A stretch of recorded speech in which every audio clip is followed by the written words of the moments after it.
Right Naveen, మనం చూసుకున్నట్లయితే తెలుగు రాష్ట్రాల్లో కూడా జత్వానీ కేసు అయితే సంచలనం సృష్టిస్తుందని చెప్పాలి. అటు సినీ వర్గంలో కావచ్చు, ముంబైలో కావచ్చు, ఇక్కడ తెలుగు రాష్ట్రాల్లో కావచ్చు, ఎక్కడైనా సరే సంచలనం సృష్టించింది. సో ఇలాంటి కేసు పైన అయితే ఏపీ ప్రభుత్వం అయితే దృష్టి సారించిందని చెప్పుకోవచ్చు.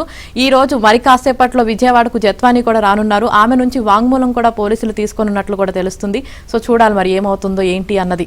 కరెక్ట్. ఆ రోజున జగన్మోహన్ రెడ్డి చెప్పినట్లుగా ఎవరైతే వింటూ వచ్చారో ఆ పోలీస్ అధికారులు అందరూ కూడా ఇవాళ ఇబ్బందులు పడుతున్న సిచ్యువేషన్ కనిపిస్తూ ఉంది. ఎవరెవరి పాత్ర ఉంది ఇందులో, ఎవరెవరి పోలీసు ఉన్నతాధికారుల పాత్ర ఉంది, వాటన్నిటి మీద కూడా నిగ్గు తేల్చే అవకాశం, విచారణ చేసే అవకాశం అయితే కనిపిస్తూ ఉంది. చూద్దాం అదే అంశానికి సంబంధించిన వార్త. జగన్ ఆదేశించారు, మేము పాటిస్తామంటూ అడ్డగోలు పనులు చేసిన పోలీసు అధికారుల చుట్టూ బలంగా ఉచ్చు బిగుస్తోంది. ముంబై నటి కాదంబరి జత్వానీని తప్పుడు కేసులు ఇరికించి ఆమె కుటుంబ సభ్యులను అరెస్టు చేసి అక్రమంగా నిర్బంధించి చిత్రహింసలు పెట్టిన కేసులో సీనియర్ ఐపీఎస్ల పాత్ర తేల్చేందుకు రంగం సిద్ధమైంది. 2 తెలుగు రాష్ట్రాలతో పాటు ముంబైలో సినీ వర్గాల్లో సంచలనం సృష్టించిన ఈ కేసుపై కూటమి ప్రభుత్వం దృష్టి సారించింది. అటు బాధితురాలు కాదంబరి కూడా అప్పటి ఏపీ పోలీసులపై ఈ నెల 1వ తేదీనే కేసు పెట్టారు. ఈ మొత్తం వ్యవహారం వెలుగులోకి వచ్చిన నేపథ్యంలో గురువారం విజయవాడ నగర పోలీస్ కమిషనర్ రాజశేఖర్ బాబుకు ఆన్లైన్లో ఫిర్యాదు చేశారు. అంతేకాదు ఆమె నేరుగా విజయవాడకు వచ్చేస్తున్నారు. గురువారం రాత్రి ముంబై నుంచి హైదరాబాద్కు వచ్చిన కాదంబరి కాసేపట్లో విజయవాడ చేరుకోనున్నారు. ఇక్కడ పోలీసులు ఆమె వాంగ్మూలం నమోదు చేస్తారు. అదే సమయంలో తనను వేధించిన ఏపీ ఐపీఎస్లపై ఆమె ఫిర్యాదు చేసే అవకాశం ఉంది. ఈ కేసును సమగ్రంగా విచారించేందుకు విచారణ అధికారిగా విజయవాడ ఏసీపీ కె స్రవంతి రాయ్ని నియమించింది. డీజీపీ ఆదేశాల మేరకు విజయవాడ పోలీస్ కమిషనర్ రాజశేఖర్ బాబు గురువారం ఈ ఉత్తర్వులు జారీ చేశారు.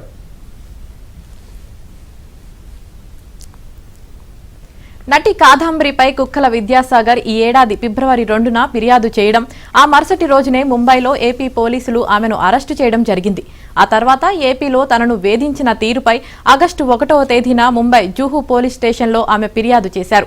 తనను, తన తల్లిదండ్రులను ఏపీ పోలీసులు ఈ ఏడాది ఫిబ్రవరి 3న అరెస్టు చేశారు. ఫిబ్రవరి 2న ఎఫ్ఐఆర్ను నమోదు చేసి 24 గంటల్లోనే రోడ్డు మార్గాన విజయవాడ నుంచి ముంబై వచ్చి ఎలాంటి ఆధారాలు లేకున్నా అరెస్టు చేశారు. ఆ సమయంలో తమ లాయర్ను కానీ బంధువులను కానీ సంప్రదించే అవకాశం కల్పించలేదు అన్నారు. విజయవాడ తీసుకువెళ్లిన తర్వాత కూడా తమకు లాయర్ను ఏర్పాటు చేసుకునే అవకాశం ఇవ్వలేదని చెప్పారు. తమ అరెస్టు సమాచారాన్ని బంధువులకు తెలియజేశామని ఏపీ పోలీసులు చెప్పడం పెద్ద అబద్ధమన్నారు. అలాగే తమ నివాసం నుంచి ఓ డాక్యుమెంట్ను రికవరీ చేశామని, దాని ఆధారంగానే అరెస్టు చేశామని చెబుతున్నారు. దాన్ని సృష్టించింది కూడా పోలీసులే అన్నారు. 2018లో అగ్రిమెంట్ చేసుకున్నట్లు ఆ డాక్యుమెంట్లో ఉంది. కానీ అందులోని చిరునామా మాత్రం 2020లో తాను జూహులో కొనుగోలు చేసిన ఫ్లాట్ది ఉందన్నారు. అంతేకాదు ఆ డాక్యుమెంట్ పేపర్ను 2023లో కొన్నారు. అది ఫోర్జరీ అని చెప్పేందుకు ఇవే నిదర్శనాలు అని ఆ ఫిర్యాదులో కాదంబరి పేర్కొన్నారు.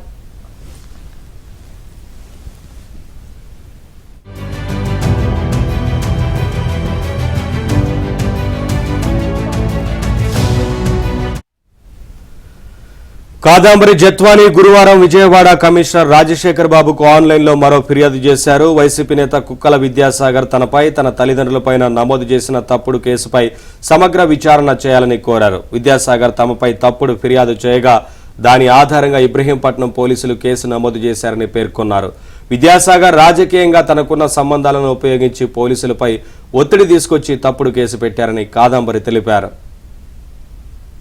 First of all, I want to heartfeltly thank all of you for your unconditional support. This means the world to me.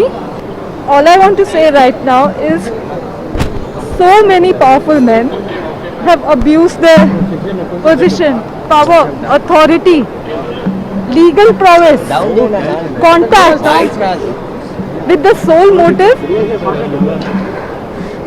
motive of benefiting monetarily from unlawfully and wrongfully character assassinating me. I have full faith in God and the government of Andhra Pradesh and the government of India at large that they will not let innocents suffer like this. I thank you all for your support. क्या आपको लगता है कि अब आंध्र प्रदेश आप जाने वाले हैं? क्या उनकी सरकार से आपको उम्मीद है कि आपके साथ इंसाफ होगा? I have full faith. I have faith in my innocence, and I'm sure that the government is going to help that come out, and punish the culprits severely so that they cannot repeat this with anybody else, any vulnerable woman otherwise. ఇదిలా ఉంటే కాదంబరి జత్వానీ కేసుకు సంబంధించిన అన్ని అంశాలను పరిశీలిస్తున్నామని Vijayawada CP SP Rajasekhar బాబు తెలిపారు. ఇందులో ప్రధానంగా IPS అధికారులపై ఆరోపణలు వచ్చాయని, ఇందులో ఎంతవరకు వాస్తవం ఉందనే అంశంపై దృష్టి పెట్టామన్నారు. బాధితురాలితో మాట్లాడి పూర్తి వివరాలు తెలుసుకుంటామని, చీటింగ్ కేసులో నటితో పాటు ఆమె కుటుంబం మొత్తాన్ని ఎందుకు అరెస్టు చేశారో తెలియాలి అన్నారు. అరెస్టు చేసిన సమయంలో ఎవరెవరి పాత్ర ఎంతవరకు ఉందో దర్యాప్తులో తేలుతుంది అన్నారు. 4-5 రోజుల్లో ఈ విచారణ పూర్తి చేస్తామని చెప్పారు. ఈ కేసులో సాంకేతిక ఆధారాలను కూడా సేకరిస్తామని, ఐపీఎస్ల పాత్ర ఉన్నట్లు తేలితే డీజీపీ చర్యలు తీసుకుంటారని సిపి రాజశేఖర్ బాబు తెలిపారు.